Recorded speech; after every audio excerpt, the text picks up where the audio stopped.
Écoute dans la nuit, dans le cadre de cette veillée de Noël, avec Monica ce soir, qui est flûtiste, et le père André-Marie, qui lui est toujours bénédictin, potier et poète. Merci d'être là en cette veillée de Noël pour accompagner nos auditeurs pendant ces 2 heures. Faites les présentations, père André-Marie. Eh bien, il y a déjà bien plus de 3 ans maintenant que je faisais une première émission avec toi, Chantal. Et quelqu'un a téléphoné pendant l'émission et surtout m'a rappelé le lendemain chez moi, Alain Sirol. Depuis, tous les matins, on se téléphone pour souhaiter une bonne journée, pour se donner du courage et pour s'inviter à sourire toute la journée. Monica est une de ses amies qui connaît bien sa maman, qui vit d'ailleurs dans la même maison. Et donc, quand je suis allé voir Alain Sirol et célébrer la messe là-bas et parler à des gens, et j'ai rencontré Monica. Quand vous dites que je suis poète, elle l'est elle aussi. Et alors les poètes se rencontrent. Et on va publier son premier livre là dans les jours qui viennent à la demeure. Ah, et ben voilà. Alors quand vous dites là-bas, là-bas c'est Toulouse. Monica. Oui, je viens de Toulouse. Je suis orthophoniste à Toulouse. Dans mon temps libre, je joue de la flûte et j'écris des poèmes. Alors merci d'être monté à Paris pour ce temps de Noël, pour partager cette joie de Noël, père André-Marie. Cette grande joie de Noël, cette grande naïveté de Dieu. Voilà, c'est ce qu'on a pris comme thème, un Noël ou la naïveté de Dieu. Oui. L'étymologie, père André-Marie, de Noël. Je voudrais me permettre, avant de parler de l'étymologie, de citer un texte de Jean de Bruyne, mais oui, présent qui avec parlait nous. de la douce nuit. Oui. Comment toi, Dieu, en cette douce nuit, toi qui es si grand, peux-tu soudain être si petit enfant? Comment toi, Dieu, qui es à l'infini, peux-tu être si proche de moi? Aussi proche qu'un nouveau-né que je berce dans mes bras. Comment toi, Dieu, qui es mon Père, peux-tu soudain être mon frère? Comment toi, Dieu, qui es Dieu, peux-tu soudain être un homme? J'ai beaucoup retourné ces questions dans ma tête sans jamais y trouver de réponse. Je ne saurais donc jamais comment. Mais à Noël, au lieu de dire comment, mon cœur m'a dit pourquoi. Il m'a dit qu'il n'y a que l'amour.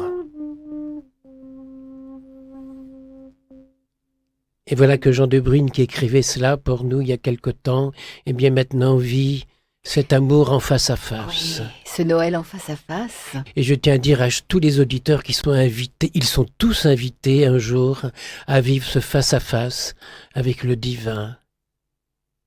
Alors on en vient à l'étymologie, c'est beaucoup plus banal. D'abord en espagnol, Navidad. En italien, Natale. En portugais, Natal. En latin, dies natalis. Natalis, c'est dérivé de nasci, qui veut dire naître, qui a donné naissance, chose étonnante, au mot nation. Quand on naît, quand on vient au monde, le jour de sa naissance, on hérite d'une nation. Et ça vient de là aussi, oui. Je me permettrai de dire que tous les êtres humains qui vivent ont le droit d'avoir une nation. Bien sûr. Ont le droit de mettre leurs pieds sur la terre quelque part. Et je pense que le jour où Jésus est venu mettre ses pieds sur la terre, on n'a pas voulu de lui. On l'a chassé en Égypte quelque temps après. C'est la raison pour laquelle Jésus a dit un peu plus tard « Bonheur à toi qui m'as accueilli lorsque j'étais étranger ». Saint Matthieu lui précise « Malheur à toi qui ne m'as pas accueilli lorsque j'étais étranger ». Alors en cette nuit de Noël, je voudrais souhaiter une bonne fête, une bienvenue sur notre terre, la France, à tous les étrangers qu'on voudrait expulser et chasser. Tous ceux que j'ai rencontrés dans le métro, dans les rues de Paris aujourd'hui, tous les étrangers que j'ai rencontrés, je leur ai souhaité une bonne fête de Noël. Et j'ai toujours eu des sourires. Alors, dies natalis, le jour de la naissance. À partir du moment où on vient au monde, on a le droit à la vie, on a droit à une nationalité. On appelle partout Noël la fête de la nativité. Il y a un autre mot qui a la même étymologie, c'est la naïveté. Et j'ai imaginé de parler ce soir de Noël ou la naïveté de Dieu. Dieu est un grand naïf, parce que l'amour est naïf. L'amour est aveugle.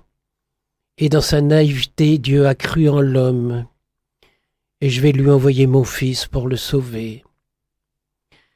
N'oublions pas que l'un des synonymes de Jésus, Yoshua, c'est sauveur. Il est le sauveur. Mais l'homme n'a pas voulu de la naïveté de Dieu. Il n'a pas voulu de ce sauveur.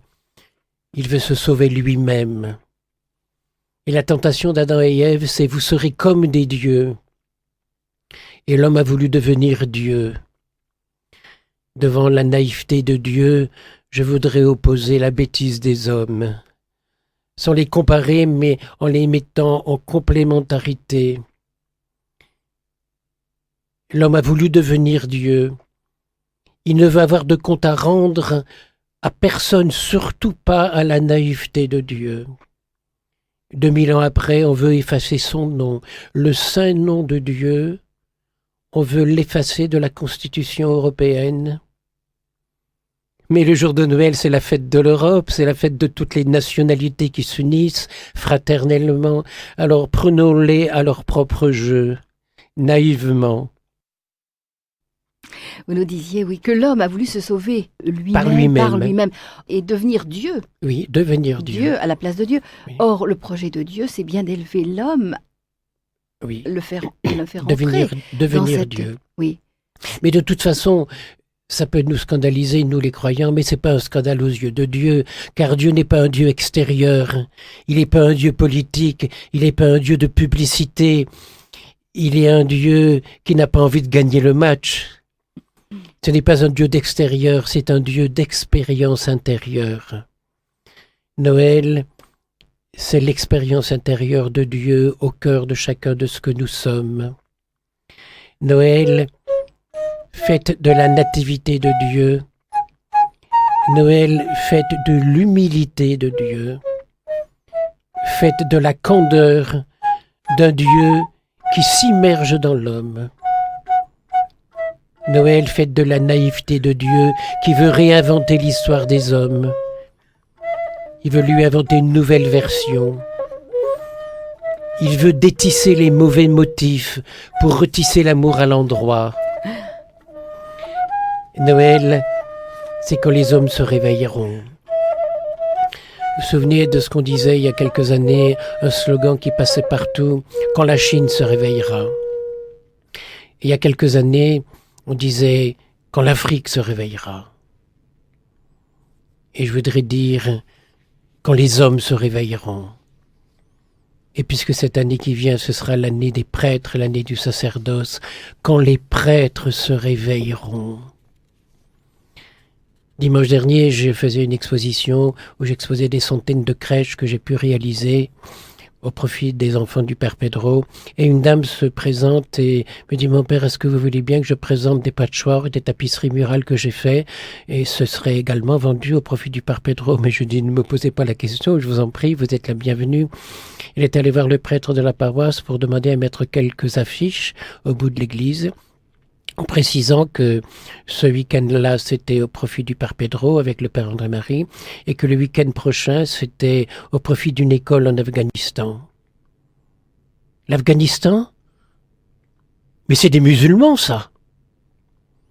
Et elle n'a pas eu le droit de mettre ces affiches. Alors je dis, mes frères prêtres, réveillez-vous, laissez-vous caresser par l'aube d'un jour nouveau qui arrive. Je vous aime encore plus, voilà. Et par le rêve de Dieu sur l'humanité. Sur la naïveté de Dieu, qui croit même au sacerdoce des hommes, des pauvres hommes, il y croit. Alors on va le devenir. Alors se réveiller, qu'est-ce que c'est que ce réveil, Père André-Marie, pour vous ? Mais c'est d'abord d'oser regarder la réalité en face. Et d'oser se dire, voilà, je suis là, je ne suis pas venu au monde pour rien, la vie attend quelque chose de moi. Et oser regarder la société dans laquelle on vit, sans la juger. On a le droit d'en souffrir, de compassion, mais on a le droit aussi de rêver pour elle. Parce que les rêves qu'on fait dans le cœur de Dieu, dans le cœur de cette petite Marie, cette petite maman, dans le cœur de Joseph, ceux-là peuvent se réaliser. Alors Noël, est-ce Dieu qui entre dans le temps des hommes ? Noël, c'est la fin d'une année, 2009. Et puis c'est aussi le début de l'année 2010 qui arrive là tout de suite. Noël, c'est une fin qui a un début. Noël, c'est sur le calendrier et sur les livres d'histoire. Et on met des cloisons et des frontières. Noël, pour les professeurs d'écriture sainte, c'est la fin de l'Ancien Testament et le début du Nouveau Testament. Noël, c'est une fin qui a un début. Noël, c'est comme la respiration. C'est comme l'expire et l'inspire. La fin de l'une, c'est le début de l'autre. Et entre l'inspire et l'expire, qu'est-ce qu'il y a? Il y a la vie. C'est ce que dans la culture japonaise on appelle le ma. Ce silence, cet arrêt qui n'est ni l'inspire ni l'expire. Mes poumons se sont vidés et il y a un petit instant de vide avant que à nouveau je les remplisse. Noël, c'est la respiration de Dieu dans l'humanité. C'est l'aspiration de l'homme dans le divin. Que c'est beau de voir les choses comme ça. Oui, l'homme est aspiré dans Il est aspiré c'est ça par le projet Dieu. de Dieu, c'est son Et c'est projet, l'apprivoisement de l'homme en Dieu par Dieu. Se laisser apprivoiser par Dieu. C'est Saint-Pierre Chrysologue. Chrysologue en grec, ça veut dire la parole d'or. Saint-Pierre Chrysologue qui disait « À Noël, Dieu s'est fait enfant pour que nous cessions d'avoir peur de lui. » Dans l'Ancien Testament, on avait peur de Dieu, on lui offrait des sacrifices pour se concilier ses grâces. Et puis voilà que maintenant, on n'a plus de sacrifices à offrir à Dieu. C'est Dieu lui-même qui vient pour être le sacrifice et pour être le sacrifié. Noël, c'est vraiment un mystère incroyable. Dieu s'est fait enfant devant nous pour que nous n'hésitions pas à devenir enfants devant lui. Dieu s'est fait enfant parce que les hommes ont besoin de naissance, ont besoin de commencement, ont besoin surtout de renaissance et de recommencement. Alors dans cette année qui vient, on va recommencer comme si c'était tout neuf la première fois. Dieu n'a jamais voulu achever son histoire. Il y a toujours du neuf à accomplir en nous. Il a toujours du neuf à accomplir par nous et pour nous. À Noël, Dieu vient au monde tout neuf, sans étiquette, sans label, sans publicité, sans code-barre. C'est un Dieu à réinventer, alors ne lui collons pas d'étiquette, de modes d'emploi impératifs, de rituels et de couleurs liturgiques. J'ai dû me disputer avec un prêtre l'autre jour dans une église. J'allais célébrer les funérailles d'un de mes meilleurs amis qui était mort subitement. Et puis comme souvent, quand c'est le cas, quand c'est l'occasion, je mets mon aube bien sûr, et puis j'avais une étole, je n'en avais qu'une et elle était rouge. Et le prêtre, comment on ne met pas une étole rouge pour l'enterrement? J'ai dit, mais monsieur l'abbé, c'est l'enterrement de Pierre, cet ami d'enfance, mais je célèbre aussi l'enterrement là des 50 000 enfants qui vont mourir de faim. Ce sont des martyrs, ces enfants-là. Et la couleur des martyrs, c'est le rouge. Permettez-moi de... Il n'en est pas question. Bon, alors, monsieur l'abbé, venez avec moi à la sacristie et donnez-moi une étole violette si ça vous fait plaisir. Et ça l'a tellement touché, ce prêtre, qu'il m'a dit, Père André-Marie, si ça vous fait plaisir, gardez votre étole rouge, mais expliquez aux gens pourquoi. Et voilà que dans la douceur, on peut aller beaucoup plus loin que dans le réalisme. Alors bien sûr, il y a des couleurs liturgiques, c'est pour se situer, mais je ne crois pas que lorsque la couleur de l'ornement du prêtre change, il y a quelque chose qui change au paradis. Alors essayons de mettre de l'amour à travers tout ça, et ça va marcher. De toute façon, Dieu n'a pas d'étiquette. Un grand merci, Père André-Marie. Oui, donc ce soir, cette méditation de Noël où la naïveté de Dieu. Et comme nous sommes en compagnie de Monica à la flûte, qui va nous jouer. Alors c'est un passage de la 3e suite du premier livre de pièces pour flûte traversière de Haute-Terre. Et en fait, je joue sur une flûte traversière en bois. Oui. C'est une flûte traversière baroque. Voilà, le son est très chaud et plus doux que la flûte traversière qu'on a l'habitude d'entendre. Et plus métallique souvent. Voilà, Oui, oui. oui. Oui. Et là, Et c'est ça- plus chaud. Oui, Oui, oui. Il y a la voix des anges qu'on va entendre. On va essayer.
Pas de bruit, il s'est endormi, l'enfant Jésus. Merci Monica, la flûte qui se marie si bien avec ce temps de cette veillée de Noël, hein, justement pour bercer l'enfant. Et les bergers, on les voit avec leur flûte et accompagnant les anges Voilà. de leur flûte. Merci Monica. Alors on va peut-être revenir, Père André-Marie, à cette question. Noël, est-ce Dieu qui entre dans le temps des hommes ? Sœur Emmanuel disait toujours « J'aime le soir de Noël méditer cette sentence d'un sage musulman. Fends le cœur de l'homme, tu y trouveras Dieu. » Alors, on est qui, nous, ces petits humains ? On demandait un jour à un passant « Tu es qui, toi ?» Alors il répondait « Je suis Albert. » Non, ça c'est ton nom, je te demande pas ton nom, je demande qui tu es. Je suis menuisier. Oui, mais ça c'est ton métier. Je demande qui tu es. Je suis un homme. Mais je t'ai pas demandé ton sexe. Je demandais qui tu es, toi. Mais je suis un Français. Je t'ai pas demandé ta nationalité. Je suis un communiste. Je t'ai pas demandé tes idées politiques. Je suis un blanc. Je t'ai pas demandé ta race. Je suis grand. Je t'ai pas demandé ta taille. Je suis catholique. Je t'ai pas demandé ta religion. Alors qui tu es ? Je suis un passant à qui on a posé la question de savoir qui je suis et je ne sais pas quoi répondre. Eh bien, Dieu n'a pas de nom, nous dit Maître Eckhart. Il est le grand silencieux, mais qu'on a en nous. Emmanuel, Dieu avec nous. Et les hommes, les théologiens, les mystiques ont toujours voulu lui coller des étiquettes. Dieu est devenu Jésus, le Verbe de Dieu est silencieux. C'est le silence qui parle le mieux de Dieu. Oui. Ce silence intérieur. Alors, je voudrais vous demander, savez-vous si chez les Juifs, il y avait une fête de la lumière, comme Noël chez nous? C'est la fête de Hanouchka. C'est la fête de la lumière qui dure 7 jours et qui se passait à Paris ces jours-ci. Place de la Concorde, je l'ai vu l'autre soir, je partais en Roumanie et j'ai vu le début de la fête de Hanouchka. C'est la fête de la lumière qui dure 7 jours, comme les 7 jours de la création. Et chaque jour, on allume une lampe. Mais c'est pas une lampe pour éclairer. C'est une lampe qu'on regarde. C'est une lampe à admirer. C'est une lampe à adorer. On la regarde. Dans le Talmud, il est dit que quand Dieu a créé la lumière, il n'a pas tout créé. Il n'en a créé qu'une partie. Et le reste, on ne la verra vraiment que le jour de l'illumination finale, quand on sera du grand côté, du beau côté. Et je pense à cette fête de la transfiguration, où Jésus, pour une fois, a montré, avec Moïse et Élie, non pas comment il va nous apparaître à la fin des temps, mais comment nous allons être à la fin des temps. Cette lumière nous attend, nous serons des êtres transfigurés. Et à Noël, cette lumière prend la forme d'une toute petite étoile. Il nous est cachée cette lumière que nous avons. Oui, heureusement, on en serait ébloui. Et donc, cette transfiguration, c'est ce que je dois être.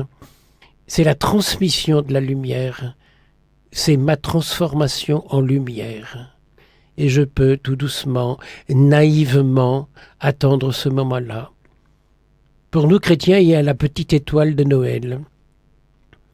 Comment petite?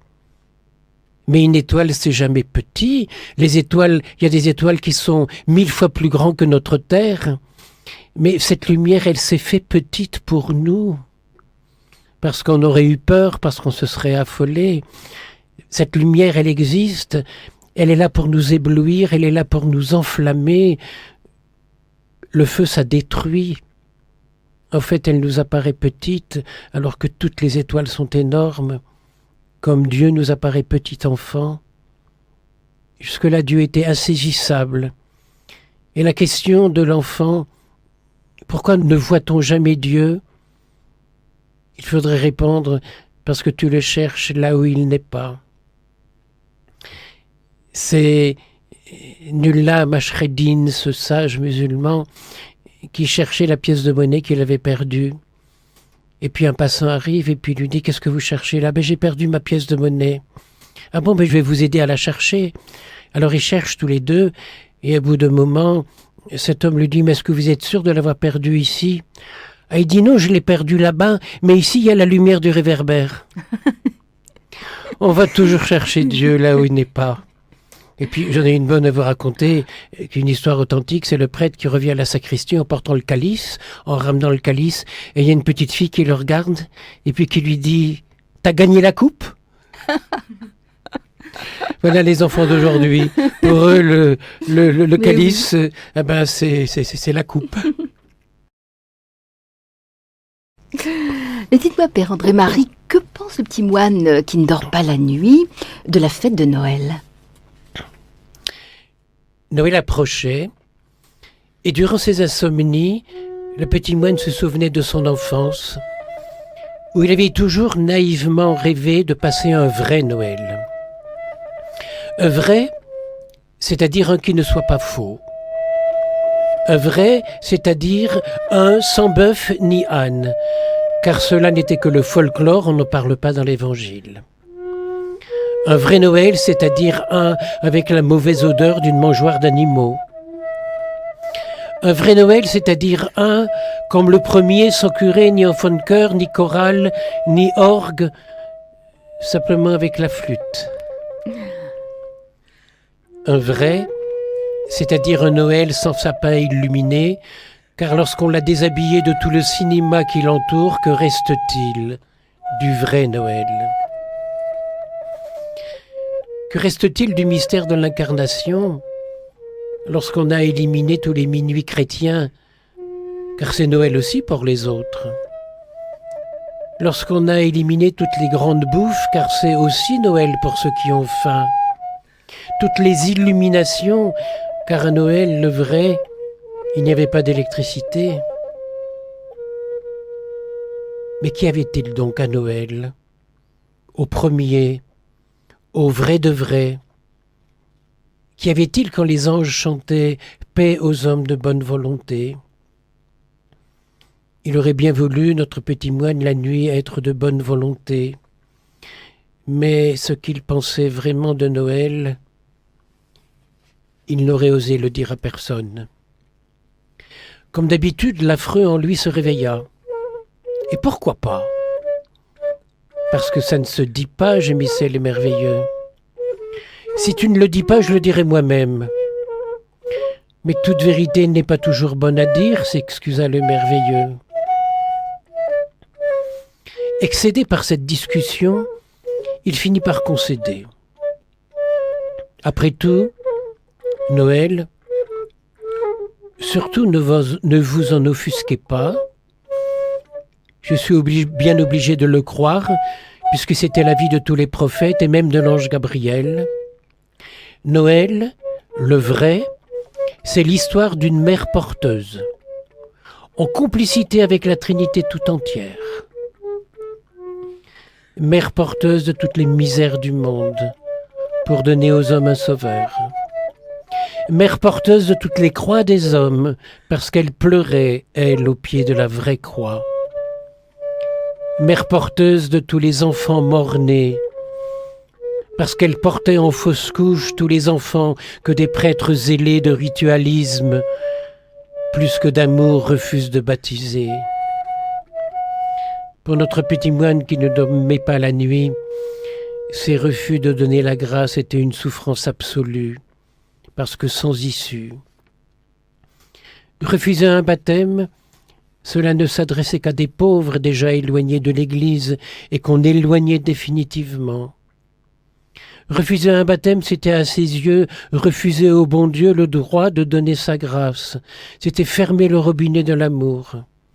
C'était refuser le droit d'être un enfant de Dieu légitime et ne lui laisser que le droit d'être inscrit à l'état civil du Code Napoléon. Refuser un baptême, c'est fabriquer des bâtards de la grâce. C'était comme un avortement à la vie divine. Oui, Marie était vraiment la mère porteuse de tous les refus.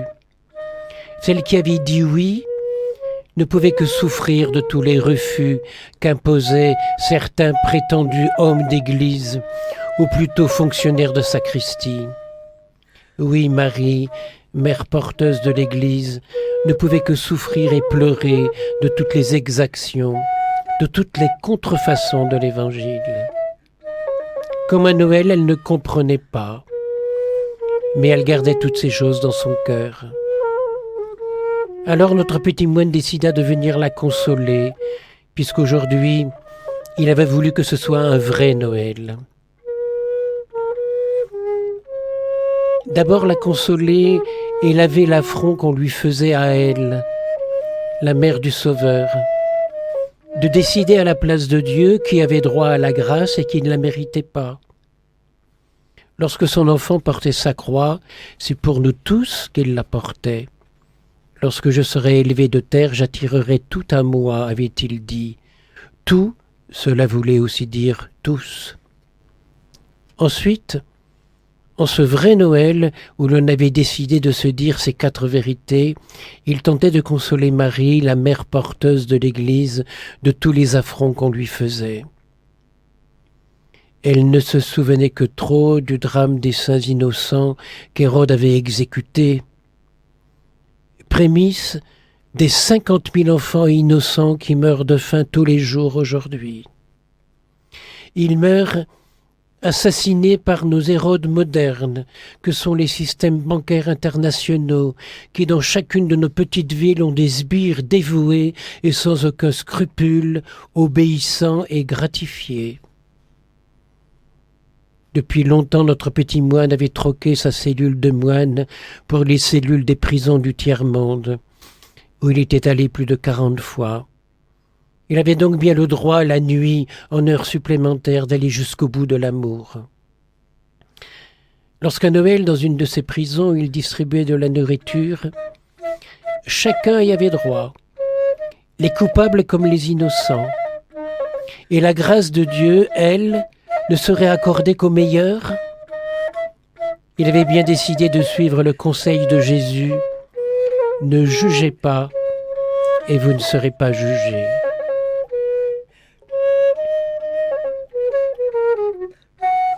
Il n'avait plus peur d'être jugé comme mauvais prêtre, parce qu'il distribuait trop largement la grâce de la miséricorde de Dieu. Il n'avait plus peur, car il se savait alors porter dans les bras de Marie, la mère porteuse de toutes les miséricordes de Dieu. C'était elle dont parlait saint Benoît en disant « À ceux qui ne peuvent entrer par la porte, Marie ouvrira la fenêtre. » Il n'avait plus peur, car il savait que s'il outrepassait les habitudes, les servitudes d'une certaine église, avec un E minuscule, on le lui ferait payer cher. Mais il avait déjà payé. Il avait bien maintenant le droit de dépasser le droit pour prendre le droit chemin de l'amour sans frontières.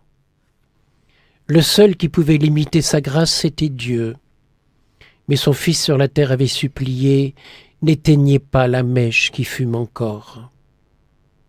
Non, il n'avait plus peur en cette nuit de Noël, car Marie, la mère porteuse de toutes les peurs des hommes, l'avait libéré et lavé par ses larmes de toutes les angoisses que son égo lui imposait. Il n'avait plus envie d'être de ces bons prêtres, mais d'être humblement, simplement un prêtre bon.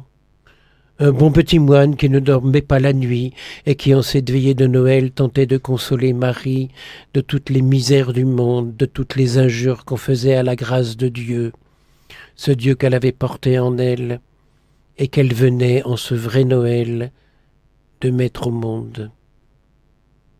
Ce Dieu qui allait annoncer au monde entier que son Père fait luire son soleil sur les bons comme sur les méchants. Rassuré par cette citation de l'Évangile, notre petit moine s'endormit quelques heures paisiblement. En rêve, comme c'était Noël, il lui sembla voir la Vierge Marie pleurer. Il eut envie de la consoler. « Pourquoi pleures-tu, petite maman ?» Elle lui répondit entre ses larmes « Je pleure avec un petit moine qui ne dort pas la nuit, et je voudrais tant que tous les enfants du monde soient reconnus fils de Dieu. » Mais s'ils ne le sont pas par les hommes, mon fils les reconnaît tous comme ses frères. Merci au petit moine qui ne dort pas la nuit, mais il s'en passe des choses la nuit pour le petit moine. Hein. Il rêve, il médite. C'est pas toujours facile à vivre parce que ça mène à des révoltes, mais rassurez-vous, des révoltes d'amour, de douceur et de bienveillance et de pardon. Voilà, la transformation, justement, tout en amour.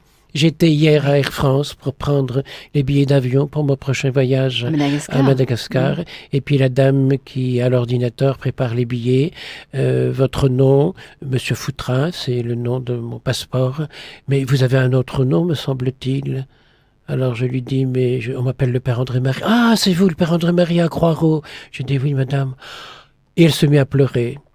Ah oui? Mais j'ai dit, madame, qu'est-ce qui se passe? Mais on m'a dit que je pouvais m'adresser à vous parce que le curé de la paroisse refuse de baptiser mes enfants. Mais j'ai dit, pourquoi? Mais parce que je ne suis pas baptisé moi-même. Pourtant, je me suis marié à l'église. L'évêque a donné une exception. J'ai eu le droit de me marier à l'église et on ne veut pas baptiser mes enfants. Mais je dis, madame, venez chez moi, on va vous les baptiser, vos enfants. Puisque vous m'envoyez en avion dans le ciel avec Air France, moi j'enverrai vos enfants au ciel aussi. Et elle s'est mise à pleurer de bonheur, cette petite maman. Eh bien écoutez, si dans l'église, on n'a pas en plus de la grâce de Dieu qu'on distribue gratuitement, le droit de temps en temps de faire plaisir, sans raison, comme Jésus à Cana. Il n'y avait pas de raison de faire un miracle. Eh bien, Jésus l'a fait pour faire plaisir à sa mère et pour faire ouais. plaisir aux gens qui aux étaient là. invités qui étaient dans les difficultés Eh quand bien, même. la naïveté de Dieu, c'était de croire qu'en venant au monde sur la terre, il faisait plaisir à l'humanité. Et vous passant justement, on peut pas dire, c'était providentiel cette rencontre. Pourquoi elle? Pourquoi vous passiez justement à ce guichet-là Voilà. au moment où elle était là? Je dirais heureusement, mais ça me fait aussi souffrir, c'est que presque tous les jours, j'ai des demandes comme celle-là, au moins plusieurs fois par semaine. Et puis alors les gars qui chez moi répondent au téléphone, ils répondent à leur façon. Ah mais vous pouvez être sûr, le père André-Marie va vous accueillir, lui il aime tout le monde. Eh bien une fois que ma réputation a été mise en jeu, je peux plus faire marche arrière. Il vous engage, hein? Ah il m'engage, mais ça m'arrive très souvent qu'il me piège. C'est comme Charles qui pendant 25 ans était sous tous les soirs à la maison, mais il fallait que je sois un témoin de l'évangile, et témoin de l'évangile c'est d'être bon. Le dernier qui est venu l'autre jour m'a porté son PV pour état d'ébriété sur la voie publique. 120 €. Ah, il vous amène ça? Ah bah bien Ah sûr. oui, d'accord. Bah oui, ça fait 17 ans qu'il est à la maison celui-là. Alors il m'amène son PV, bon bah je sors mon carnet de chèques. Et puis alors j'ai eu l'idée en déchirant le chèque d'en déchirer 2 à la fois. Et puis j'ai dit bah celui-là ça sera pour la prochaine fois parce que tu sais bien que tu vas recommencer. Et puis je l'ai embrassé. Est-ce que c'est pas comme ça que j'ai cette grande naïveté? Alors la maison, c'est la demeure, hein? Et oui, pour eh ceux bien, qui ne j'essaie savent pas. d'entrer dans Oui. cette naïveté de Dieu. Et voilà, ben celui-là, tu le connais, Monica. Je ne dirai pas son nom. Eh bien, il est depuis 17 ans à la maison. Eh bien, je l'aime quand même. C'est pas facile. Certains jours, quelquefois, je me fâche très fort. Mais il sait que ça va pas durer. Mm. La naïveté de Dieu. Voilà, qui passe à travers le petit moine qui ne dort Oui. pas la nuit. Oui. Merci Père André-Marie. On va écouter Monica à nouveau avec qui va cette fois-ci. Qu'est-ce que c'est? Oui, c'est la suite, toujours Oui. de Haute Terre.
Merci Monica.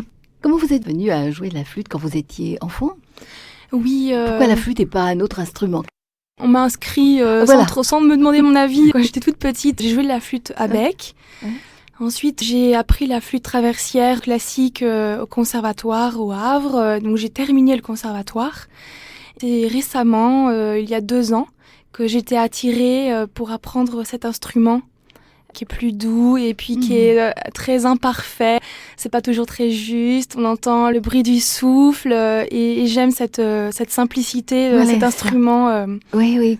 C'est de l'artisanat. Oui. C'est simplement un morceau de buis percé de 6 trous avec un trou pour souffler, et 6 trous pour les doigts et voilà, c'est tout simple. Voilà. On imagine que les bergers de Bethléem avaient une flûte toute simple. Fabriquaient leurs instruments eux-mêmes. On voit ça à Madagascar et partout ailleurs. Les gens, les vrais, fabriquaient leurs instruments, comme les artisans leurs outils. Oui.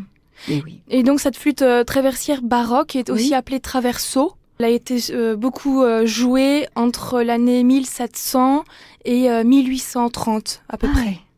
Voilà. D'accord. En France ou Oui, et puis dans toute l'Europe.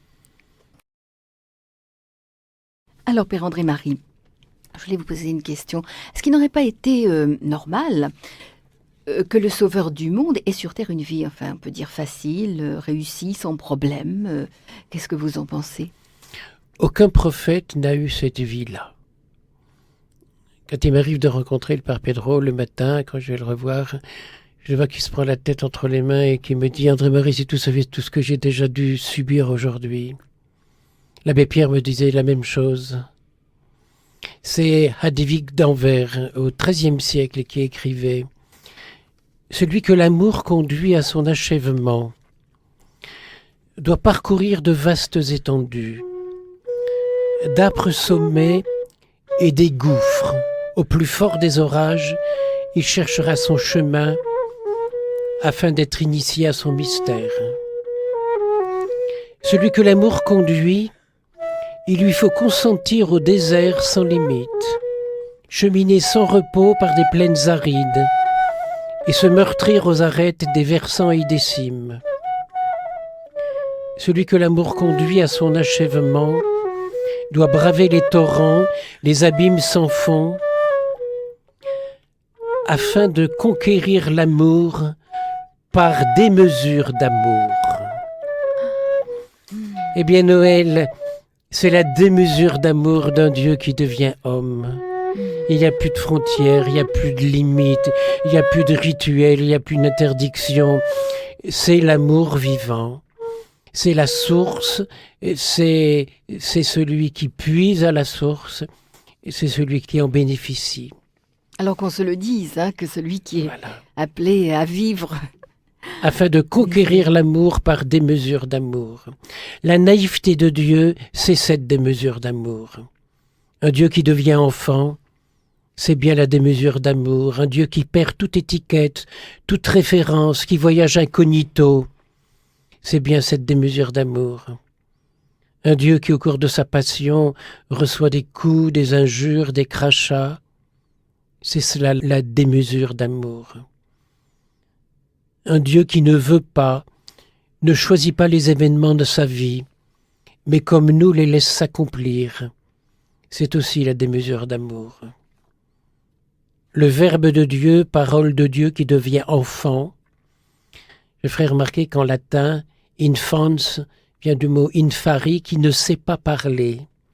Le Verbe de Dieu devient celui qui ne sait pas parler. Ouais, c'est un paradoxe. C'est bien la démesure d'amour. Et puis je pense à cette petite Marie et Joseph qui se présentaient à la porte d'une hôtellerie. Il n'y avait pas de place pour eux. Pourtant, une femme enceinte, ça se voit. C'est pour une femme enceinte qu'il n'y avait pas de place à l'hôtellerie. On n'a pas voulu d'elle. Oh, c'est plus comme ça maintenant. Maintenant, ça se passerait plus comme ça. Une femme enceinte, on la laisse passer partout. Oui, peut-être. Mais les 200 000 enfants qu'on n'a pas laissés naître cette année, ça c'est la loi française, il n'y a pas de place pour eux à l'hôtellerie de notre humanité. Et je ne parle pas des 50 000 enfants qu'on va laisser mourir de faim. Il n'y a pas de place pour eux non plus dans le système bancaire international. Pourtant, il y a de la place pour ces enfants qui ont faim chez les auditeurs de Radio Notre-Dame et de toutes les radios qui relaient Radio Notre-Dame, car je dois les remercier de leur générosité. Je pars à Madagascar, combien d'enfants vont sourire, combien de mamans enceintes vont sourire parce que je vais donner du lait pour leur enfant. Alors là, avec toute la naïveté que j'ai en moi, je voudrais crier merci, merci à tous ces courriers que je reçois et aux 3000 courriers que j'ai envoyés moi-même. Parce que c'est ça notre courrier à la demeure. Ah oui, c'est toutes les maisons. Oui. Ça devient de la démesure d'amour. Artisanale. Et on ne peut que s'en réjouir. Voilà, comment ne pas remercier tous ces gens. C'est un grand merci qui est en moi. Alors justement, j'en profite parce que j'ai reçu une carte juste là. Et c'était marqué personnel urgent, émission de ce soir. Alors, j'ai vite ouvert. C'est Marie qui a envoyé cette belle lettre avec une icône. Elle est passée par la demeure. Vous connaissez oui, Marie. Oui. Marie qui a pris un coup de cœur pour une chapelle qui était désaffectée. Oui. Et au début, on lui a dit qu'il fallait laisser tomber, qu'il fallait pas s'en occuper. Je crois même que des autorités religieuses ont dit qu'il fallait laisser ça. Maintenant, cette chapelle, elle l'a fait revivre. Et puis, elle emploie tout son cœur, toute son énergie à trouver des gens qui ont du cœur comme elle, des donateurs pour faire revivre cette chapelle.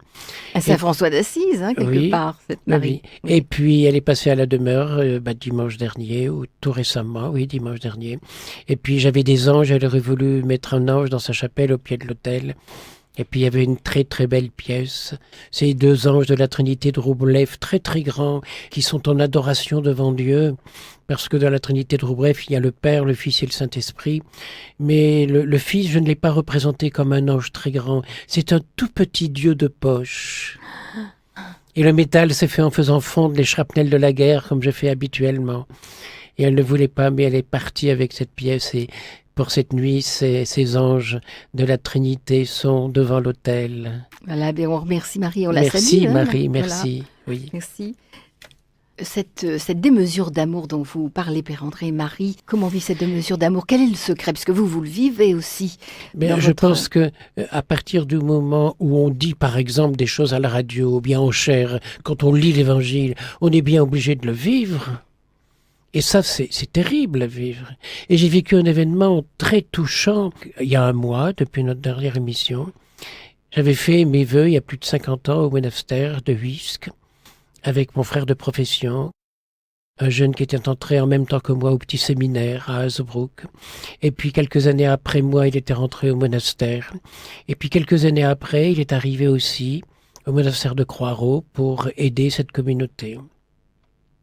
Et puis il est devenu le supérieur général de cette petite congrégation qui maintenant a 11 monastères.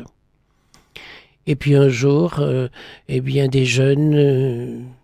dont c'était pas la place sans doute dans une communauté monastique et qu'il a dû éloigner, pour se venger, l'ont accusé d'avoir abusé d'eux. La police, les menottes au poing, 90 jours de secret à la prison des Baumettes à Marseille, par une juge d'instruction qui en veut à la peau des curés. Et ça se termine par 11 ans de prison. Il a fait appel, c'est devenu 14 ans de prison. Mais on ne peut pas se défendre quand on n'a rien fait. On ne peut pas avoir de preuves qu'on n'a rien fait quand il n'y a rien, que des accusations.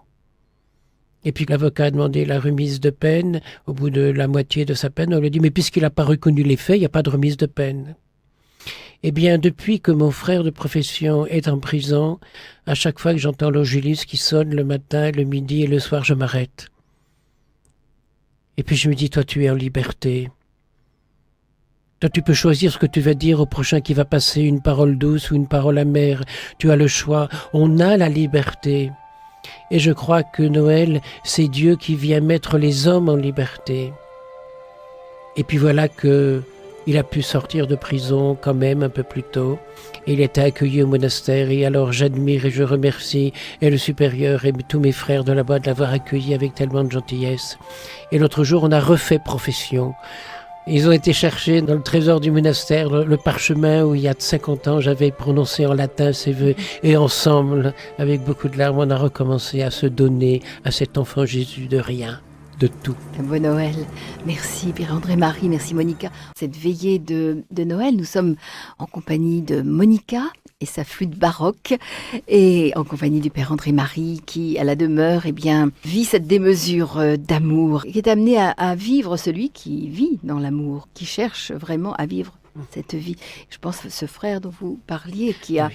C'est la démesure de l'amour qui peut conduire à des situations aussi. Oui, et c'est cette démesure qui lui a permis de vivre, certainement, Bien sûr, mais de voir la joie qui irradie de lui maintenant, parce qu'elle a pris racine dans cette démesure. Enfin, il a sûrement pris racine et ça s'est déployé, cet amour qui vivait déjà, mais contenu, et qui a pris toute sa dimension, oui. Et maintenant, il vit ça dans le silence. Bah oui. Oui. Une telle épreuve, on peut dire. Les grandes choses se vivent toujours dans le silence. Mais je pense à Saint-Jean-de-la-Croix, quand même, 9 Bien mois sûr. dans un placard, enfermé. Là aussi, c'est la démesure de l'amour qui mène à des fois des situations qui peuvent être très curieuses. Oui. Mais il n'y a aucun fondateur d'ordre dans l'Église qui a été reconnu de son temps. Les saints n'ont jamais, ou très très rarement, été reconnus de leur temps. À cause de la démesure de l'amour qui n'est pas Voilà. reconnu et qui n'est pas aimé, comme dit Saint Benoît, 3 fois, a failli être empoisonné par ses moines. Et à ce sujet-là, il y a une tradition qu'on garde encore dans les monastères bénédictins, c'est que quand le père abbé célèbre une messe pontificale, il y a le sacristain, le premier sacristain, au moment de l'offertoire, présente les hosties. Il y en a 3. Et le père abbé en choisit une, et le sacristain doit consommer l'autre sur place. Depuis Saint-Benoît. Depuis Saint-Benoît, voilà. Oui. On prend une sagesse. Mais Saint-Benoît, lui, avait un corbeau qui est venu renverser la coupe dans laquelle il y avait du poison. Parce qu'à l'époque, il faut dire que les monastères, c'était plutôt la légion étrangère qu'une communauté de mystiques. Voilà, dans les temps, selon les temps. Alors, Père André-Marie, que nous dit le Verbe de Dieu, la parole de Dieu qui est née à Noël? La parole, ce sont des mots. Et les mots laissent des traces. Je laisse derrière moi les mots que j'ai prononcés. Les traces du passage de Jésus, c'est l'Évangile. C'est le Nouveau Testament. Un testament, c'est ce qu'on laisse après sa mort. C'est Chouraki qui traduit Nouveau Testament, c'est tellement beau, il dit un pacte neuf. Un contrat, quelque chose de nouveau entre Dieu et les hommes. Et c'est à Noël que ça a commencé, ce pacte neuf, ce nouveau contrat. Les mots que je laisse derrière moi sont comme des odeurs, bonnes ou mauvaises. Les mots peuvent être des parfums que j'offre à l'aimé. En malgache, c'est Andrea Manichu, la bonne odeur de Dieu. Les mots sortent des lèvres, c'est comme des baisers, les mots. Et tout cela se passe par nos sens. Les mots, c'est par l'ouïe qu'on les entend, comme la flûte de Monica, on l'entend par l'ouïe. Les parfums, c'est l'odorat, le baiser, c'est le toucher. Ce qui est certain, c'est qu'un Dieu qui devient homme, cela passe par les sens, plus que par un savoir, par des idées, par des abstractions. Jésus à Noël, on le voit, on l'entend, on le sent, on le ressent. Et cela semble venir du fond des coulisses de la vie, de quelques coins empoussiérés, jamais visités, apparemment trop négligeables pour être explorés. Cette démesure d'amour qui devient humilité. Ce n'est pas par des grands raisonnements qu'on prouve Dieu. On a tellement négligé, oublié nos sens, qu'on a fait du mot sensuel quelque chose de réprobateur et de négatif. Alors que c'est la plus belle création de Dieu, on ne peut s'émerveiller que de tous ses sens. Et puis quand on voit Monica et qu'on l'entend, alors c'est tellement beau, la flûte traversière, c'est tellement beau. Son sourire aussi est beau, quand on la voit aussi. Qui pourra réveiller ce fil d'or qui réunit chacun des instants de notre vie. La grande vie que nous avons en commun avec tous. Emmanuel, ça veut dire Dieu avec nous. Dieu avec nous tous. J'ai remarqué que dans toutes les religions, on récite le chapelet. Et un chapelet, c'est répéter des mantras, des sourates, des oraisons jaculatoires, des « Je vous salue Marie ». Et qu'est-ce que c'est qu'un chapelet? Ce sont des grains qui sont creux, mais qu'un fil relie les uns aux autres. Et c'est le fil qui fait le chapelet, c'est pas les grains. Et c'est un fil ininterrompu. C'est le fil qui est important. Et qu'on remarque le moins. Et qu'on ne voit pas. Le fil, c'est un cordon ombilical qui nous relie à la vie. C'est un principe. C'est le verbe fondateur. C'est la semence première, c'est le principe divin. Noël, c'est ce fil qui vient réunir tous les hommes de l'Ancien et du Nouveau Testament et les saints de tous les temps qui ne cessent d'intercéder pour nous. Ils sont tous reliés par ce fil. Voilà ce qui peut sauver le monde pour tenter de dépasser tout le hideux qui nous entoure. La morne et lugubre laideur qu'on nous déverse trop souvent par les médias et la télévision. Mais c'est constamment, alors que ce Verbe de Dieu, cet enfant Jésus, cet agneau de Dieu, lorsqu'il vient à l'Eucharistie, dit seulement une parole et je serai guéri. Alors que bien souvent devant la télé, on a envie de dire, il dit seulement une parole et je serai mourant. Tout cela parce qu'on se préoccupe plus de l'extérieur que de l'intérieur. Cette démesure d'amour de Dieu se vit à l'intérieur de nous. Toutes ces lumières de Noël qu'on voit dans les rues, dans les magasins, partout, toutes ces illuminations extérieures, c'est pour fêter l'extérieur. Pourtant, le héros de la fête, on ne le reconnaît pas. Je reviens de Rome et j'ai regardé les magasins, les vitrines, partout il y a des illuminations. À Rome, le drame, c'est que même les magasins d'objets religieux qui entourent la basilique Saint-Pierre, j'en ai vu combien maintenant qui sont tenus par des Chinois. J'ai rien contre les Chinois, bien sûr, mais qu'est-ce qu'ils peuvent vendre? N'importe quoi. Ça n'a plus rien à voir avec la religion, ça n'a plus rien à voir à Noël avec le mystère de cet enfant qui naît. On a même du mal dans certains magasins à trouver une crèche Jésus, Marie, Joseph. Alors on trouve toutes les autres fanfreluches possibles et imaginables. Eh bien, devant cette démesure de bêtises, calons-nous dans cette démesure d'amour, de pardon, de bienveillance et puis d'humour aussi. C'est l'antidote. C'est l'antidote, oui. Oui, alors il y a quand même encore des magasins où on vend, mais ils deviennent malheureusement de plus en plus rares. C'est pas comme ça à la demeure. J'ai fait des centaines et des centaines de crèches. Il y en avait de très très belles. Et maintenant, quand on me demande dans une ville, dans un village, de faire une exposition de crèche pour les marchés de Noël, je dis oui, mais il y a une condition. C'est que je puisse célébrer Noël, c'est que je puisse dire la messe dans l'église du village. Ah, mais il n'y a plus la messe dans notre église. Eh bien, je dis, débrouillez-vous pour qu'il y ait la messe. Et puis, bien souvent, la messe a lieu et l'église est remplie. Et les gens applaudissent à la fin de la messe. C'est pas moi qu'ils applaudissent. Et vous avez permis à l'église de pouvoir voilà, vivre, c'est parce que cette démesure est entrée en eux, à leur mesure à eux. Eh oui. Oui. Ils ont rendu possible, justement, voilà, c'est ça. ce qui était impossible. Voilà, c'est et puis je demandais aussi dans un village, je dis écoutez, j'ai un stand au marché de Noël, mais venez pas tous à mon stand, allez voir les autres aussi, allez les saluer aussi, allez leur acheter quelque chose. Et les autres stands ont appris que j'avais dit ça, que j'avais fait de la publicité pour eux. Mais l'amour, ça se vit au quotidien par des gestes aussi simples. Voilà. Mais combien toutes ces crèches fabriquées et achetées pourront nourrir d'enfants à Madagascar très bientôt? J'y pars dans 15 jours. Père André-Marie, quel apport nouveau Noël offre-t-il à l'homme, finalement? Un Dieu à 3 visages inconnus, puisque personne ne connaissait le visage du Père, le visage du Fils et le visage du Saint-Esprit. Je pense à une merveilleuse statue très ancienne qui est dans une église, une petite ville du Nord, près de Lille, à Emmerin, où on représente la Trinité, et ils sont tous les 3 identiques, tous les 3 jeunes. Une très belle représentation de la Trinité, parce que le Père, il n'est pas plus vieux que le Fils, il n'a pas de temps, il n'a pas d'âge, il n'a pas de barbe. Alors voilà que ces 3 visages inconnus, brusquement, ont un visage sur la terre. C'est Jésus. Ce Dieu à Noël prend visage humain, avec toutes les séquelles d'un visage humain. Les cicatrices aussi. Et les cicatrices.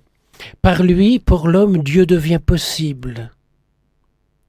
Par Jésus, pour l'homme, Dieu, ça devient dans la possibilité de ses rêves. Jusque-là, c'était une telle abstraction. À Noël, c'est un Dieu possible. Je disais tout à l'heure un Dieu de poche. Qui se met au niveau de... Ça n'est plus un rêve. Et qui s'abaisse. Ça n'est plus un Dieu en haut de l'échelle de Jacob. Jacob, dans son rêve, avait vu des anges qui montaient et descendaient. Dieu était là-bas et puis lui, il était en bas. Et les anges faisaient la navette. Et quand il s'est rendu compte que les anges montaient et descendaient, étaient en relation, mettaient l'homme en relation avec Dieu, il a dressé une pierre et il appela ce lieu Bethel, la maison de Dieu. Et à la demeure à Croix-Rouge, j'ai dressé des tas de pierres. Tu as vu ces colonnes que je dresse? Il y en a 3, 4, 5. J'aime dresser des pierres comme des paratonnerres pour attirer la bénédiction de Dieu, pour attirer toutes ces ondes positives. Sur toute la terre. Oui. À Noël, Dieu reçoit un corps d'homme, avec toutes les limites. Voilà que Dieu se fatigue le soir. Même avec les Samaritaines, on voit, il subit le poids du soleil et du jour. Et voilà. Et il a soif. Bien sûr. Et il pleure Oui. devant la mort de son ami Lazare. Dieu reçoit un corps d'homme. Ce corps, qu'en final, il nous donnera en nourriture. Parce que Noël, c'est déjà l'annonce de l'Eucharistie, c'est déjà l'annonce du Vendredi Saint, c'est déjà l'annonce de la résurrection. Et je crois que le jour où on peut communier avec le plus d'émotion, c'est le jour de Noël où on reçoit ce corps d'enfant.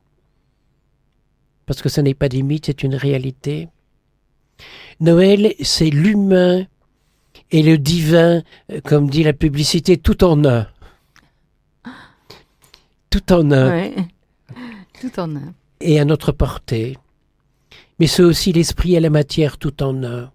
Et vu sous cet angle, le vrai progrès matérialiste ne devrait en rien s'opposer ou bien proposer un déclin spirituel. Parce que c'est tout en un. Si on grandit scientifiquement, sagement scientifiquement, on grandit, on se rapproche de Dieu. Ça ne s'oppose pas. Et c'est le grand message de Noël. Puisse la grâce de Noël opérer dans ce sens. Oui. On n'est pas sur la terre pour rien. Si Jésus est venu à Noël, si le divin est venu épouser l'humain, on est sur la terre pour arriver à épouser son âme. C'est à cela que nous appelle le mystère de Noël, à épouser le spirituel en nous, notre âme, notre être. Non pas les étiquettes que j'ai citées tout à l'heure, je ne suis pas ça, je ne suis pas ça, mais ce qui reste d'inapparent est que tu es toi-même. C'est Maître Eckhart. Ah, cet homme, Maître Eckhart, qui écrit, c'était il y a bien des années, « Bien des personnes simples s'imaginent qu'elles doivent considérer Dieu comme étant là-bas et elle ici. Il n'en est pas ainsi. Dieu et moi, nous sommes un. Dieu est le même un que je suis. » C'était écrit en allemand, il écrivait en bas allemand, et c'est difficile à traduire en français, mais c'est quand même tellement beau. Dieu et moi, nous sommes un. Dieu est le même un que je suis. Jésus d'ailleurs avait dit, quand il était homme sur la terre des hommes, le Père et moi nous sommes un. C'est mystérieux cette phrase. Oui. Donc c'est le Père qui naît à Noël. C'est le Saint-Esprit qui naît à Noël. Si parfois, souvent même, on rejette certaines absurdes et outrageantes illuminations de Noël, car je pense à tous ces gens que je vais rencontrer bientôt à Madagascar et qui n'ont pas la nuit même une bougie pour s'éclairer. Toutes ces illuminations, à quoi servent-elles? Toute lumière est image du divin. C'est comme la fête de Hanouchka chez les Juifs. Et je pense à cet ami que je vais revoir à Madagascar, que je connais depuis bien longtemps, depuis mon premier voyage là-bas, qui ne m'a jamais rien demandé, mais j'avais tellement envie de l'aider. Et je lui ai souvent apporté un petit peu d'aide. Et voilà qu'un jour, quand j'arrive à Madagascar, je le vois, lui et son épouse, avec leur fils entre deux, qui tenait un manuscrit en main et qui s'incline devant moi. Tungashoa, mon père, bienvenue ici, mon père, et qui m'offre sa thèse de médecine, qui m'était dédicacée parce que je l'avais aidé à faire ses études. Alors j'ai dit au papa, j'ai dit écoute, je veux bien, je comprends bien, mais enfin, c'est quand même pas grâce à moi qu'il a fait ses études de médecine. Il me répond aussi. Est-ce que c'est pas toi qui m'apportais une aide de temps en temps? Et c'est pas toi qui m'a permis de lui acheter 1 ou 2 bougies toutes les nuits pour qu'il puisse étudier? Parce que là-bas, si on veut étudier, il faut une bougie. Il n'y a pas d'électricité là-bas. Maintenant, voilà, 20 ans après, il y a l'électricité dans son village. Mais à l'époque, si son enfant voulait étudier le soir, un jour, je lui disais, mais qu'est-ce qu'il fabrique dans ce KGB, ton fils, là? Ben, il étudie. Il faut passer par une bougie pour là. On est bien loin de cela. Et on se plaindrait chez nous. Alors, vous imaginez à quel point, quand j'arrive là-bas, bien, les bras me sont ouverts. Et puis maintenant, ben, c'est les petits-enfants, et etc. C'est bon d'être appelé là-bas Dadabé, grand-père. Dadabé. Dadabé, oui. La lumière. Et toutes ces illuminations qu'on voit chez nous, eh bien, elles sont des symboles de cette lumière si elles ne sont pas la réalité. Mais c'est beau de voir les choses comme ça. Mais oui, Ça donne un autre regard. Mais là encore, c'est ces gens qui m'ont bousculé. Je ne peux plus voir les choses autrement maintenant. Et puis de toute façon, c'est Dieu qui est créateur de la lumière. Il n'a pas créé la lumière un jour, il y a des milliers d'années. Il est créateur de la lumière. Toute lumière vient de Dieu. Merci, Père André Marie. Alors, on va écouter Faustina qui est en ligne. Faustina, bonsoir. Bonsoir, Chantal. Oui. Un joyeux Noël. À vous aussi. Un joyeux Noël, Père André Marie. Merci. Je suis allée à Croix-Ros il y a quelques années avec la communauté de Lens. Merci à Monica aussi qui nous donne des airs vraiment très joyeux et très beaux. Je voudrais dire au Père André Marie que c'est une vraie catéchèse, ces émissions. C'est clair, c'est net et nous attire sur vraiment un amour vrai, une attitude vraie, une foi, une charité et de laisser des choses qui comptent pas pour Dieu et nous centrer sur un Dieu créateur. Ben, grand merci. Merci bien. Ça m'encourage à continuer. Au Père André Marie. Merci. Un beau Noël aussi pour vous. Merci beaucoup. Dieu Je demande Célestin. la bénédiction de Père André Marie. Voilà. Bénédiction. À chaque fois qu'on parle bien, ça s'étale sur les autres et ça devient une douceur, comme une cape d'amour, une démesure d'amour. Alors Monica peut peut-être nous lire un de ses poèmes, hein, voilà, parce qu'il y aura un recueil. Je souhaite vous partager le dernier poème que j'ai écrit la semaine dernière quand la neige est tombée sur toute la France. Oui, sur Toulouse aussi. Oui, sur Toulouse aussi. Le ciel prête neige aux campagnes ce matin. Bienvenue, reine sans pomme, roi sans couronne, au royaume secret du doux chant qu'elle entonne. Le sceptre de pauvreté vous fait souverain. On voit que c'est une orthophoniste qui parle parce que chaque mot sonne bien à sa façon. Voilà. Disons que j'aime les mots. Et vous savez les faire sonner sur le papier, et puis après en les disant. Oui. Oui. Vous vous occupez d'adultes, d'enfants Alors, je travaille essentiellement auprès de jeunes enfants, Oui. mais j'ai aussi quelques patients adultes. Oui. Qui ont besoin de rééducation de la parole. Voilà, oui. Oui. Actuellement, l'orthophonie se développe au niveau du soin auprès de personnes âgées. Par exemple, auprès des personnes qui ont la maladie d'Alzheimer ou de Parkinson. Et ça permet de ralentir l'évolution de ces maladies. Oui, justement, par le travail de la mémoire, Oui. l'orthophonie ne se limite pas au travail du langage. Oui.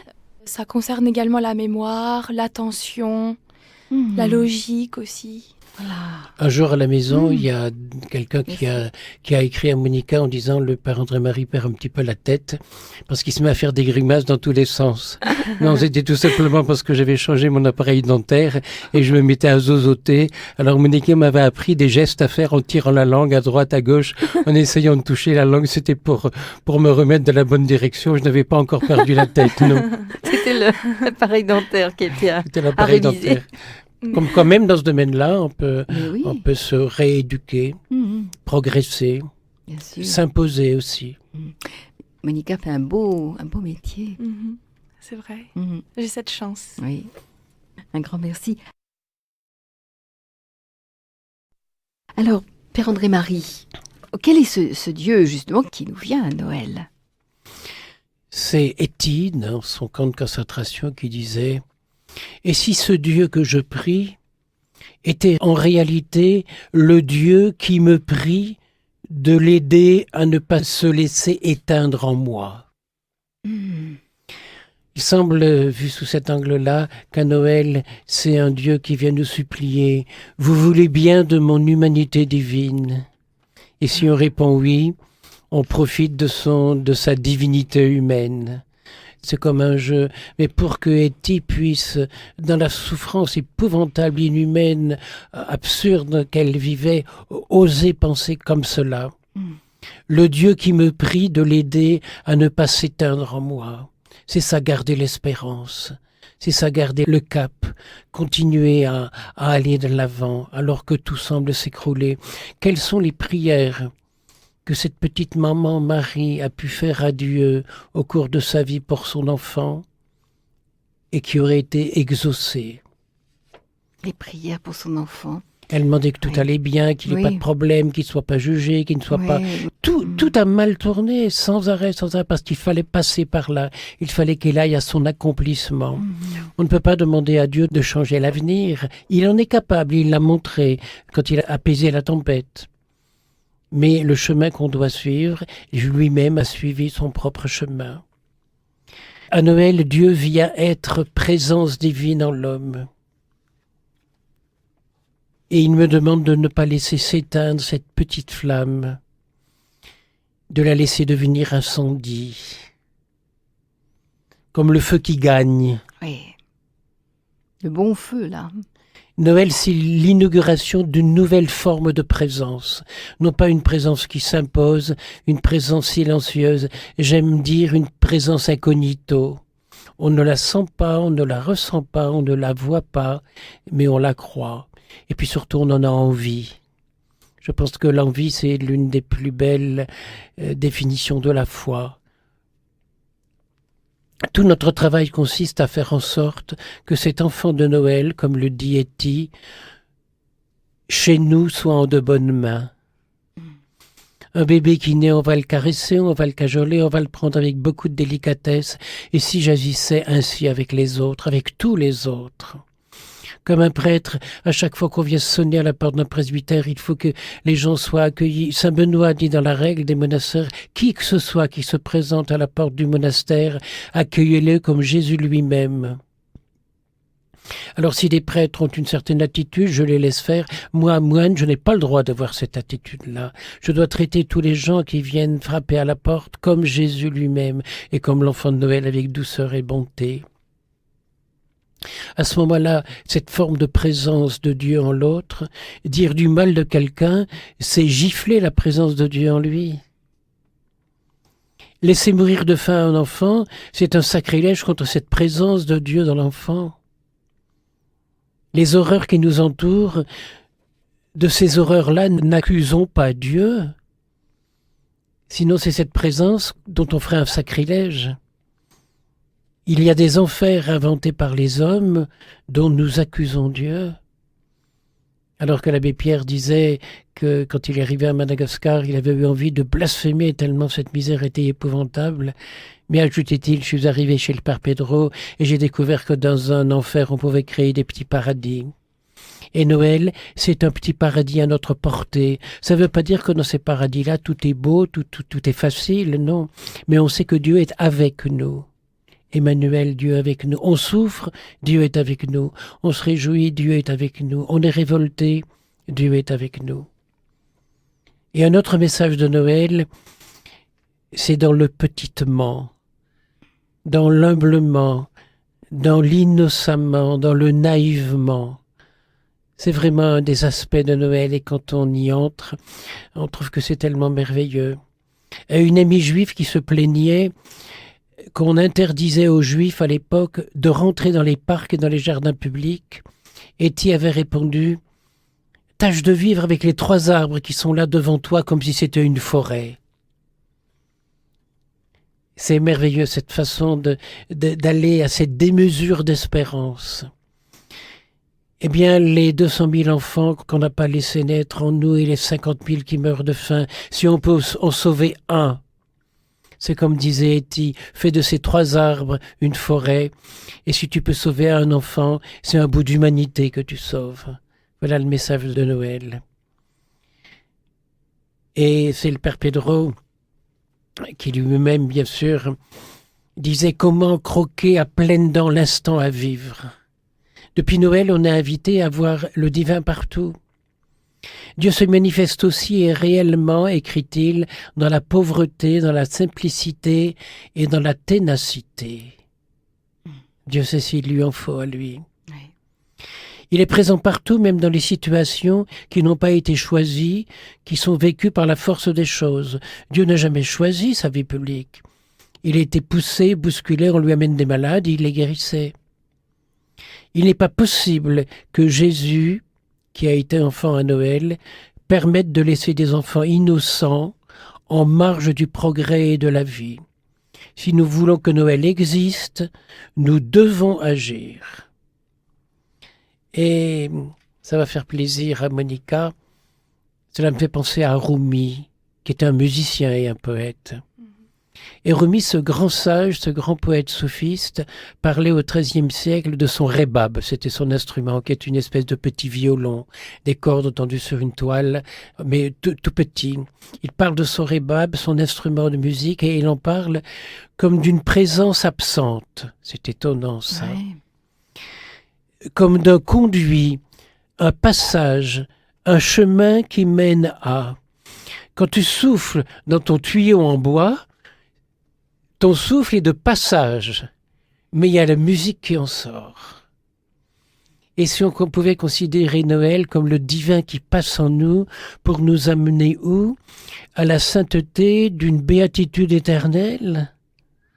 Qui ne passe pas. Non. Le musicien et son instrument disparaissent quand la musique apparaît.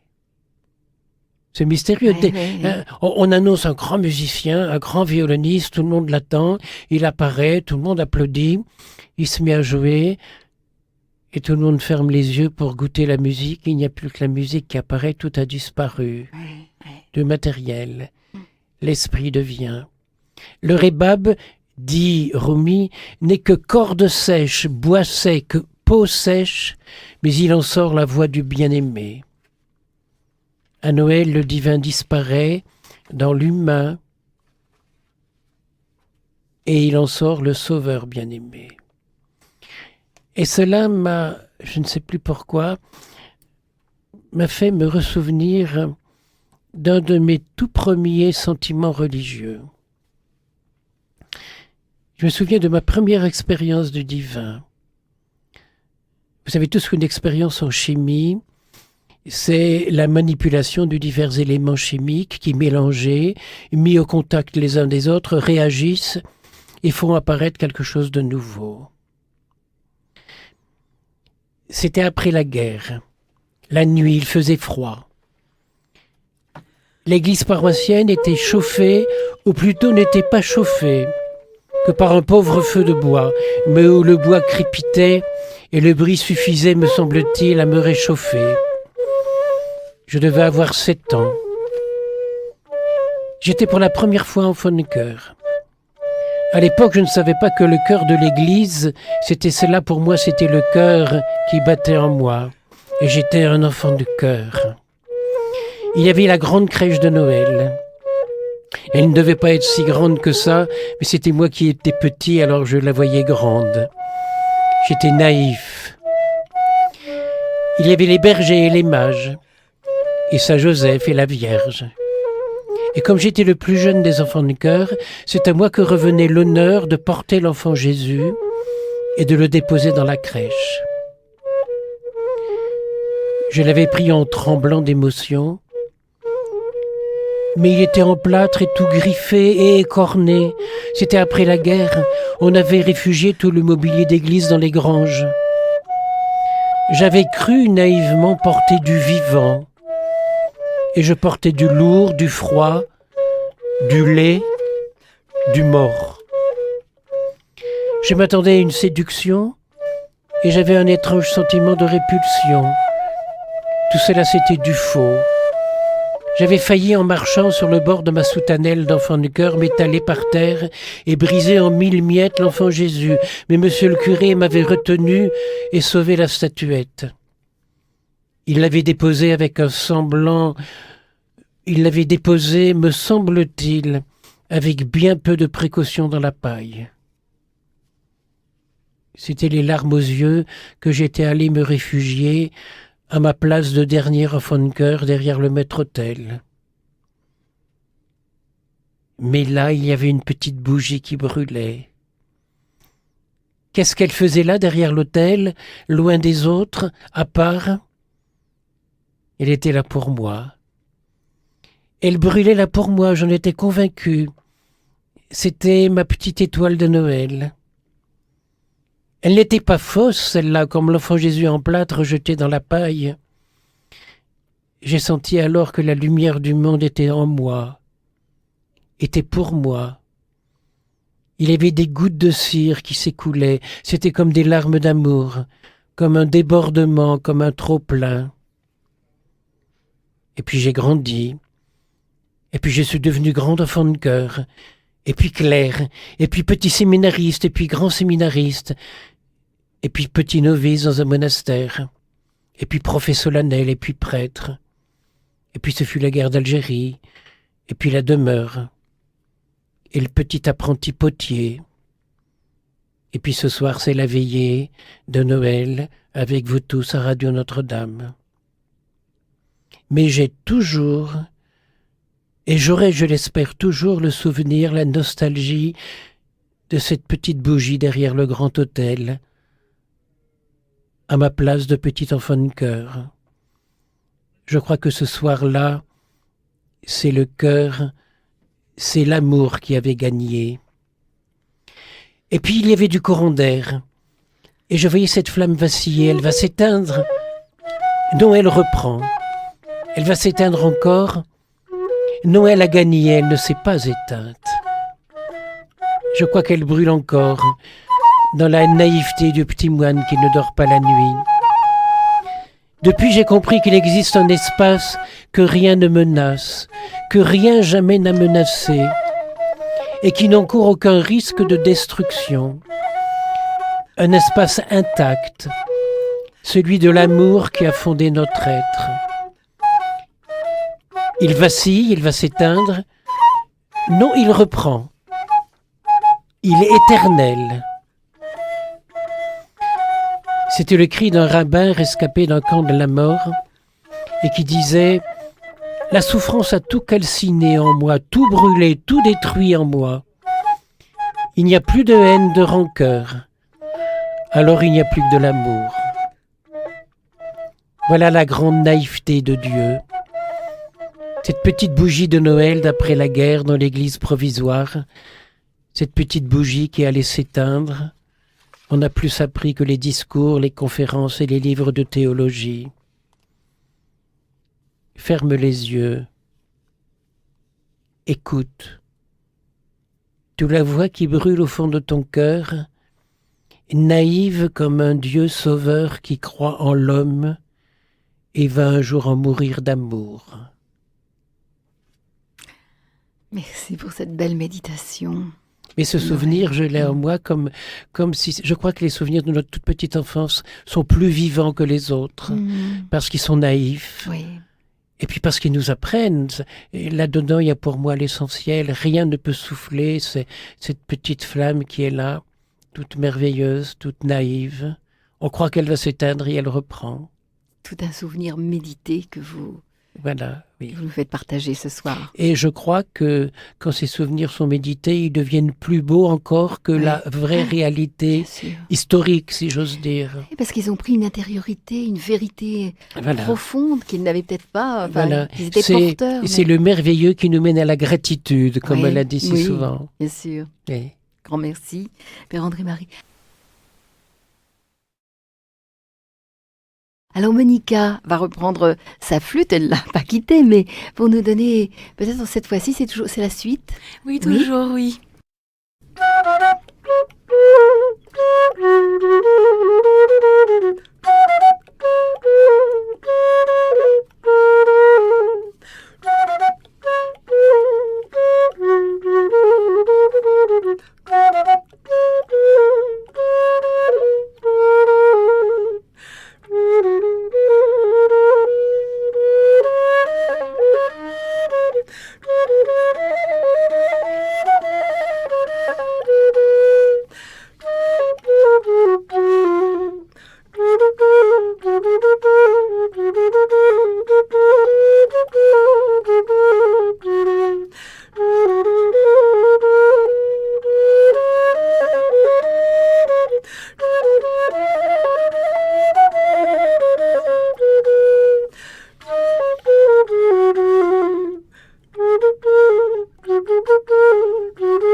Merci Monica. Merci. Pendant que Monica soufflait dans sa flûte, j'ai admiré, c'est toi qui dansais sur la flûte. C'est beau en même temps à voir. C'est très beau à voir. C'est un des instruments les plus spectaculaires. Ça et puis le violon. Oui. Oui. Alors, Père André-Marie, dites-nous, qu'est-ce que Noël peut changer dans notre cheminement intérieur ? C'est un texte que j'ai écrit. J'ai très souvent peint des icônes et j'ai souvent sculpté des statues où il y a le regard de l'enfant et de la mère qui se rencontrent.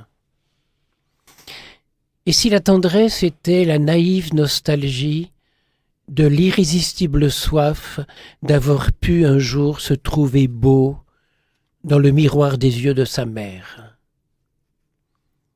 Vous imaginez la rencontre des yeux de Jésus et de Marie. Cette soif devient le besoin de cultiver cette nostalgie naïve et de se dire qu'il est sans doute possible, comme l'objectif de l'appareil de photo, d'aller durant le reste de sa vie chercher le meilleur profil des autres, pour leur renvoyer comme un miroir l'envie d'être beau. La tendresse devient alors un jeu de regard, un entrecroisement silencieux, sans mot dire, de la première des tendresses, l'angélique concubinage amoureux de la mère et de l'enfant. C'est ça, ce concubinage du divin et de l'humain, qui est devenu la plus belle histoire d'amour. L'humain et le divin.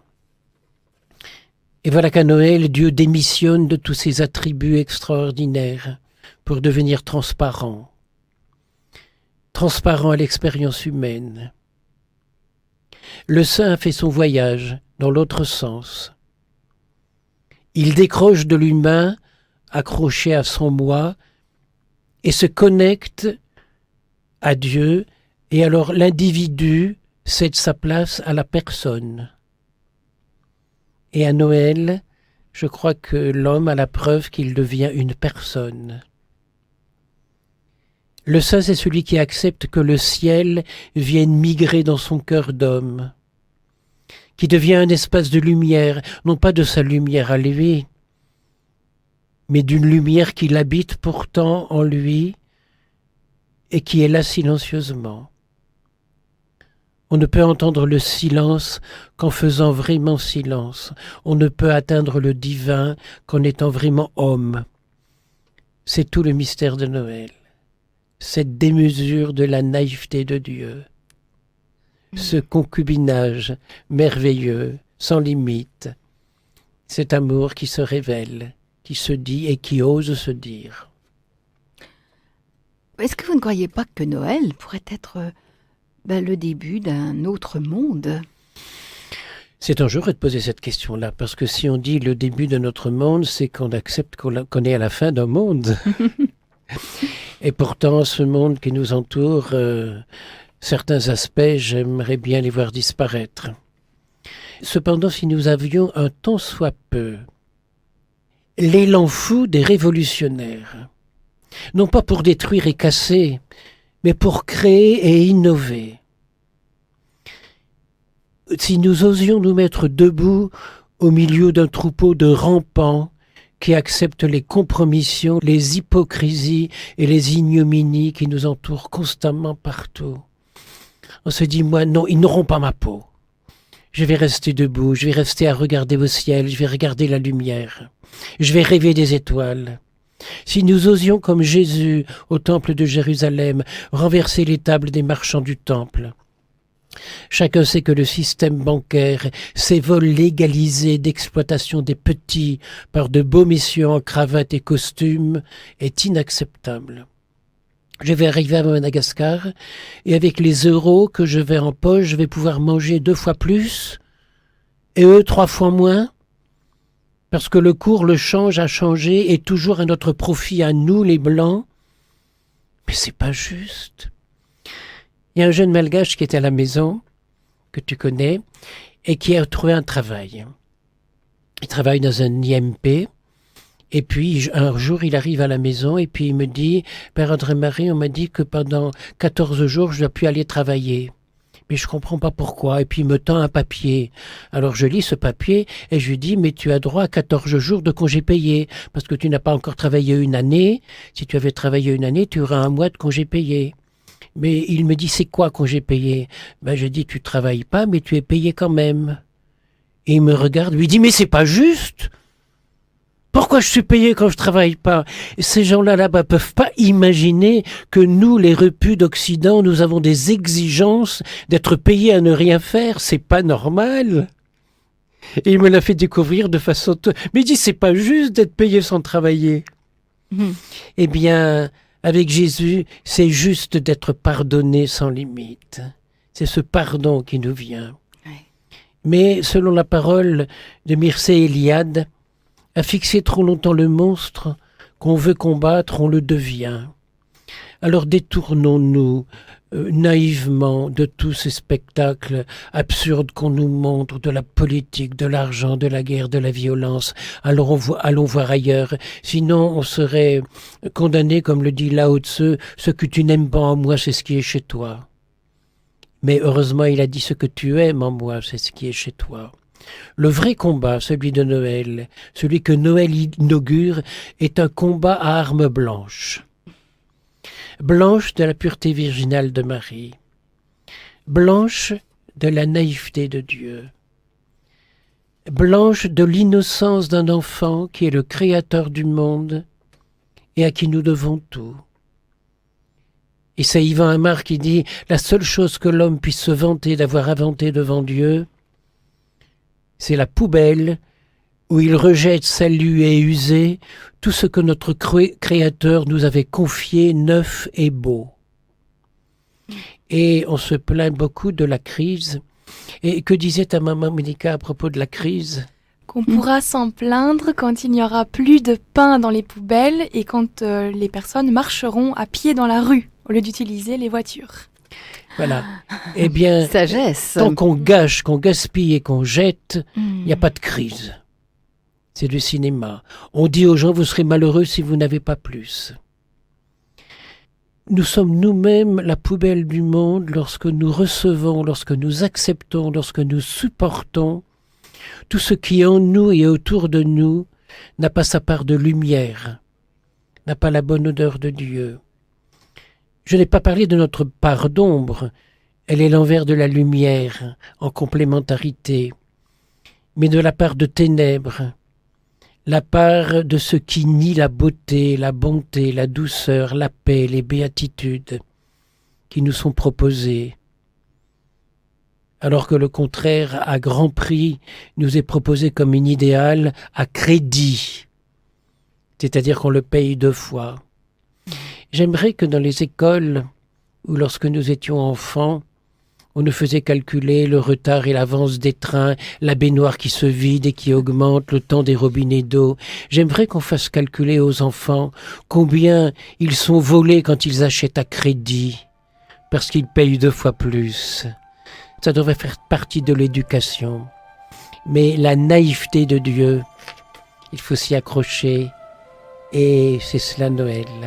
Soyons tous des grands naïfs d'un amour de démesure. Un grand merci, Père André-Marie, merci, Monica. très très beau Noël à tous, que vraiment la paix, la grâce de cet enfant qui vient nous apporter la vie, la paix, le vrai bonheur, envahissent le cœur de chacun.